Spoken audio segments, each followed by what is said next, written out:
欢迎 welcome. Yokohama's Chinatown is alive and well with more people visiting here than Tokyo's Disneyland to enjoy great Chinese food. Every year, locals and visitors from all over participate in Yokohama's lively festivals. It's fun to browse through all the colorful stores and dine at all the Chinese restaurants. We're going to cook up some wonderful food today. But first, let us take a trip to Japan to meet the chef who beat the Iron Chef.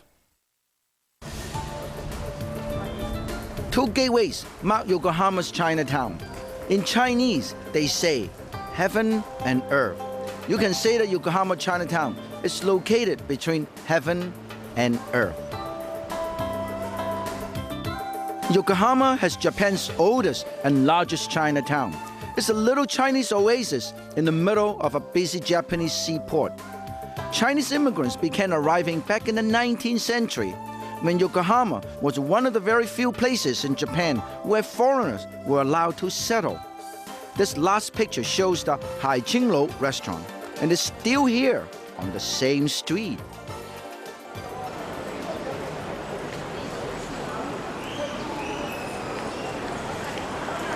My friend Chef Sear is one of the best in the world. In fact, he was featured on the famous Iron Chef program in Japan. You know what? He won.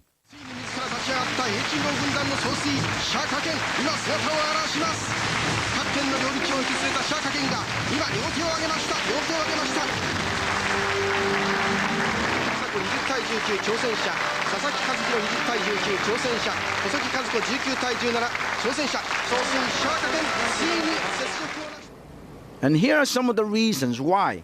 Chef Sear has a real artistic vision. Every dish is a work of art on a plate. Look at this massive production here, huh? Whoa, hey, in the huge Haiqinglou kitchen, Chef Sear is recreating some of his award-winning dishes for us. Look at his skill as he prepares fish in chili sauce. Hot, spicy hot sauce. I can smell it 10 feet away. And look at the presentation. Chef Sear is a true artist. Now, the dish is ready for the limelight. Everybody heard of Kobe beef, and this is Yamagata beef. In my personal opinion, this is even more tender and tastier, and it is even more expensive. First, Master Chef prepares the vegetables and garnish the plate. Then he sears the beef right in a hot wok. No barbecue grill here.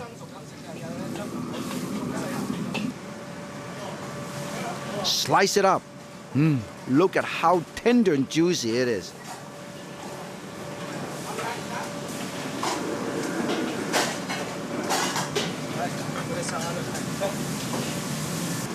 A little black pepper sauce. It's done. Now for something truly spectacular, the dish that beat the Iron Chef. It is shark fin soup and a rich lobster bisque. Look at the techniques and attention to detail. An assistant helps place the shark's fin.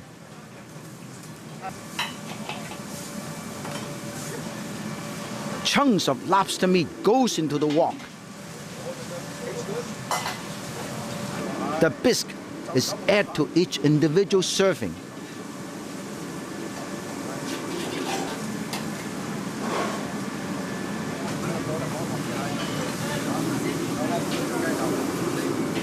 Now, the winner. Now it is time for the feasting with Chef Sear and the proprietor of Haiqinglou. It is like being on the Iron Chef tasting panel. No doubt about it. It is some of the best food in the world. I'm going to try some of these vegetables. No wonder. It was prepared by the very master who beat the Iron Chef.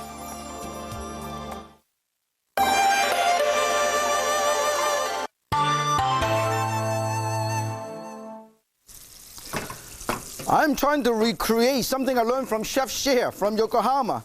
The very chef that beat the Iron Chef. Now, with enough practice, you can also beat the Iron Chef. I'm going to make a sweet and tangy fish fillet that I learned from Chef Shear. Oh, this is what I'm doing. I am doing shallow frying with this 2-piece of fish fillet. Looks like a pine cone. Look at this. Now, I'm going to show you how easy it is to do it. Here, you have a whole fish. As I said, every time, whenever you cook fish, make sure you pick up the freshest. Smell it. Smell ocean breeze. Look at the eye, clear. Muscle, bounce back. You poke it in, up, bounce back. Nice, okay? And then in the meantime, we'll show you how easy it is to fillet this fish. I hold on to this. And then you use a sharp knife. Hold on to this and cut this along the back. And then you cut this off. And then you hold on to this. Hold on to this. It's very simple. Look at that. You just slice it along the bone. Slice it along the bone. You know what you have? You have an entire fish fillet. Beautiful fish fillet like this. Very nice, okay? And then you do the same thing on the other side. In the meantime, after you finish this, you trim some of these off because there's a little bone, piece of bone here. You trim this off. And then you score it at an angle like this. Not straight, but at an angle. 45 degree, 45 degree, 45 degree. You see this? 45 degree, 45 and 45. And you turn it to the other side. You do the same thing. 45 degree, 45, 45, 45, and 45. When it's open, they open up like this. Look at this. Very nice. Open it up like this. Look at this, just like a little pine cone, like that. Look at this. This is what is interesting. Look at this, pine cone fish. Then you coat it with flour and cornstarch. Tight it. This is how you coat it. Hold on to this, all the way. Make sure every single piece is coated properly. You see this? Nice. Set it aside. And you coat this, and you coat this, and you coat this. Very nice, like this. See this? And then you set it aside. And then you pan fry it. That's what we're doing. Always do this ahead of time, okay? You know, when I was in Yokohama, I ate in so many different restaurants, unreal. Now look at this. You start with low heat. Now you can use a little bit higher heat. Oh, look at this. In the meantime, while I'm doing this, I'm going to also use some hot oil. And I braised my fish. You see? Look at beautiful. You know, Chef Shear is such a wonderful gentleman and a teacher. Everything I asked him, he taught me. Is that when you cook, make sure the temperature is properly controlled. Temperature control is very important in any cooking, you see. Not overly hot, not too cool, just the right amount of oil, the right amount of temperature. Now, we're going to make the sauce, that sweet, tangy sauce, with a tiny bit of broth, tiny bit of vinegar. You can use regular vinegar or black vinegar. And then, tiny bit of wine. I love wine. And also, I love ginger and garlic because it gives a nice, wonderful taste to it. So, ginger and garlic. Okay? And then, of course, sugar. Sweet and tangy, right? Oh, and then I have some sweet chili paste. Okay, sweet chili paste. Put it right here. Very nice. Really nice. Now, you know what? I like to have a little bit more ginger. So I'm going to show you how easy it is to crush ginger. Okay, crush ginger. One piece here, crushed ginger. I put more ginger in there. I love the flavor of ginger. Oh, this is done. I turn it, I turn it, I turn it, and this is also done. Almost done. The great thing about this is the fish is just properly cooked. On the top is nice and cooked, but it's pure fish fillet white. Then down here, I want to show you, it's nice and golden brown. Look at this. The skin is nice and golden brown. The skin is nice and golden brown like this. That's the reason why it's so good. The skin is nice and golden brown. Let me show you. Nice and golden brown skin. That means you can eat the whole thing. This is so wonderful. Now, you know, the fish is done. And the sauce is also done. So make sure the sauce is beautiful. I like to have a little bit more broth, a little bit more sauce. I love the sweet and sour sauce. But this is spicy sweet chili sauce and a tiny bit of more vinegar. This is how you do it. Control. And this is done. When this is done, sprinkle a tiny bit of leek. And this is ready to serve. The first thing I'm going to do is I'm going to use this to scoop some of the sauce right on the bottom here. Sweet the sauce. This is also something I learned from Chef Xie. You know why? Because when you serve a dish, make sure it's presentation, color, and contrast. And I'm going to have one piece of this fish right on this side. Whoa! One piece of this, let it drain very well. Right on this side. And then extra sweet and sour sauce. Extra sauce. Put a tiny bit of right over here, a tiny bit over here, and tiny bit extra sauce, not much. Then you garnish it with some fried Chinese gailan. This is Chinese gailan. Put it right over here. Look at how beautiful this is. Now, here you have sweet and tangy fish fillet from Chef Xie.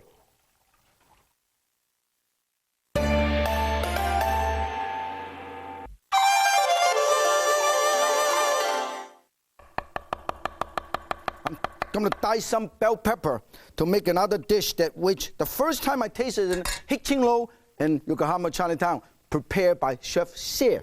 And I first diced this into little dice. This is a red bell pepper, okay? I already have diced some green bell pepper, dice, and I put it right over here, okay? Nice, beautiful, small dice like this, okay? Now, this is another thing that I want to show you. It doesn't matter how good a chef you are, if your knife is not sharp, it's not good, okay? So, every time a sharp knife is a safe knife. So always make sure your knife is sharp. Just a couple of strokes and you're still is fine. And at an angle about 18 to 20 degrees. Go all the way, the whole full tank, you see, all the way. It's nice and sharp. After that, make sure you clean it up. And then I'm going to get this bell pepper. Once again, you see this? How do you remove the seed? Seesaw, seesaw, seesaw, seesaw, seesaw, seesaw, seesaw. The whole thing is done, okay? And that's why you have the whole piece. And that's how you do it. Now, I'm going to show you how to make a dish. Everybody can be inspired by Chef Xie. This is a pepper steak with soy red wine sauce. Here, I'm going to have to marinate the steak first. Now, talking about steak.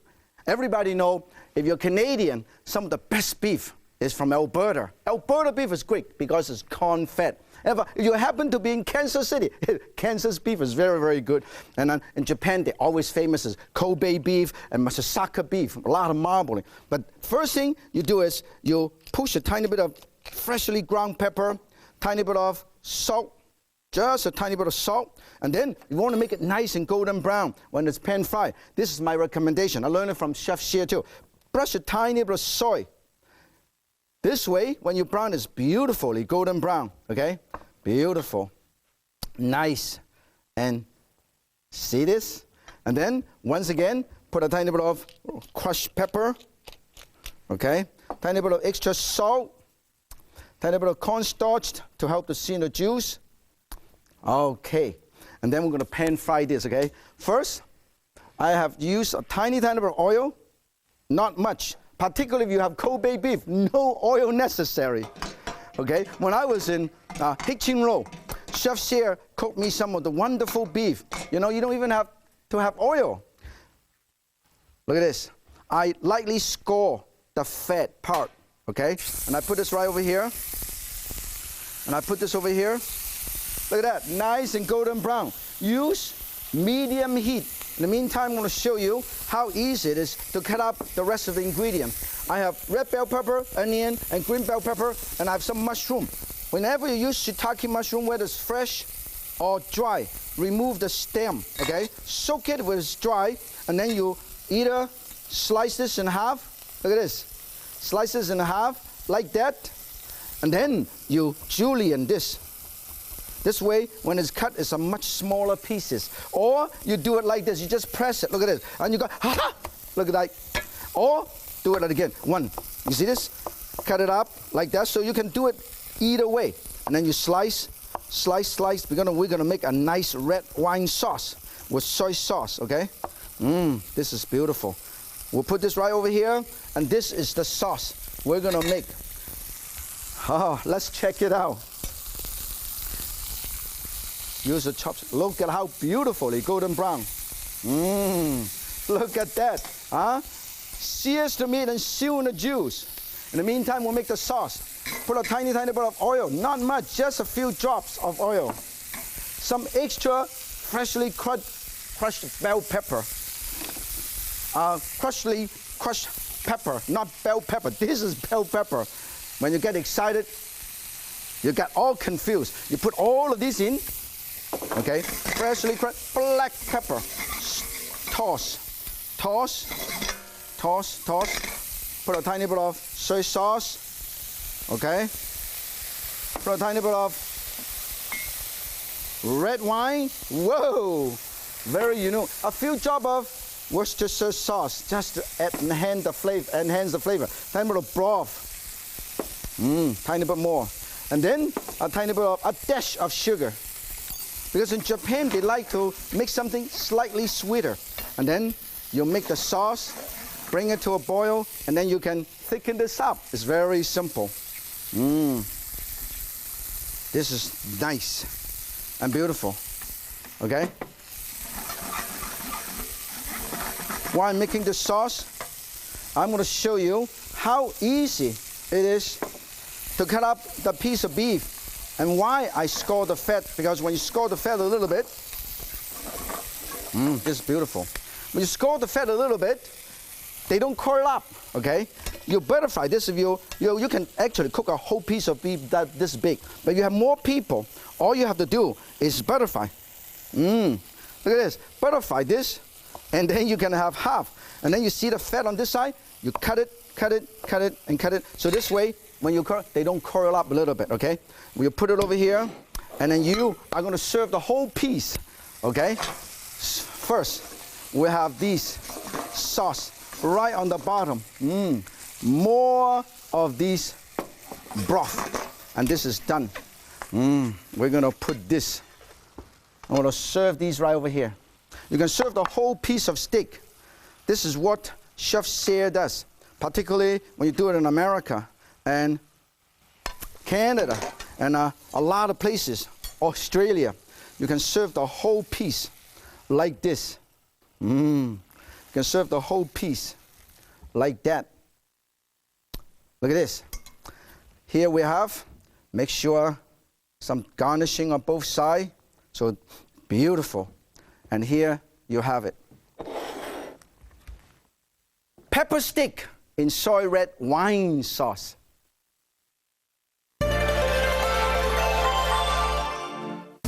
Later today, Stacy McLennan and Jay Purvis uncover the latest in kitchen renovation and design on Kitchen Equipped. Then Rob Rainford gets things fired up on License to Grill. And don't miss Emerald Live at 3. That's today on Food Network Canada. Looking for a fresh solution?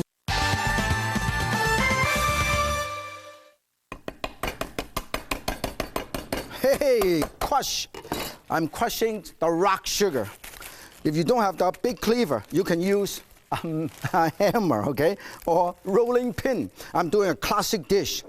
Call it 4 treasure herbal tea, okay? Or 4 treasure tea. I put some crushed rock sugar in each of these bowls, okay? And then I'm going to put all of this ingredient. I call it 4 treasure. Actually, I have more than 4. Here, I have some lotus seed already soaked. red date, snow mushroom, and then ginkgo nut. Chinese and Japanese use a lot of ginkgo nut. This is ginkgo nut. Shell and remove the shell. Ginkgo nut already soaked. Then I put all of these over here, and then I put one little piece of quillwick right on top, cut in half. I put some water, so it's very simple, very light. When I was growing up, my mom fixed this quite often. In fact, you go to a lot of restaurants, you can also order this occasionally, okay? People will say, oh, Chinese restaurants have no dessert. That's not true. This is classic. Okay, put it right over here, put one over here, and put one over here. And we'll let it steam, okay? Let it steam. I already have two being steamed for about half an hour already, over medium heat. Now, let's come back here and take a look at some of the exotic and traditional ingredients. This is snow fungus. Look at this. Snow fungus, when it's dry, you can put it in shell. You can put it in a pantry for at least a year. This is red date. You soak them when you use it. When this is soaked, they become 4 times as big. When you use them, you have to cut them out, remove the little stem here. You see the stem? This is yellow part. You got to remove this. Then you can break them all up like this. That's what you're doing. This is snow fungus. And this is ginkgo nut. The ginkgo nut tree can grow up to about 1,000 years. That's why the Chinese and Japanese love to eat ginkgo nut, because they think they can live a lot longer. This is the lotus seed, and this is the quillwick. And of course, this is rock sugar. It looks like a rock. Look at this. Like a rock. And then we remove these and take this out, and we serve these. Look at this. This is beautiful. Very, very hot. We'll put this over here. Look at this. This is more than 4 treasure. This is 5 treasure. Here is a sweet 4 treasure tea. I hope you have fun cooking with me with all the wonderful dishes from Yokohama. You know, with enough practice, someday you might beat the Iron Chef too. Remember, if Yan can cook with the Iron Chef, so can you. Sayonara. Bye-bye. 再见.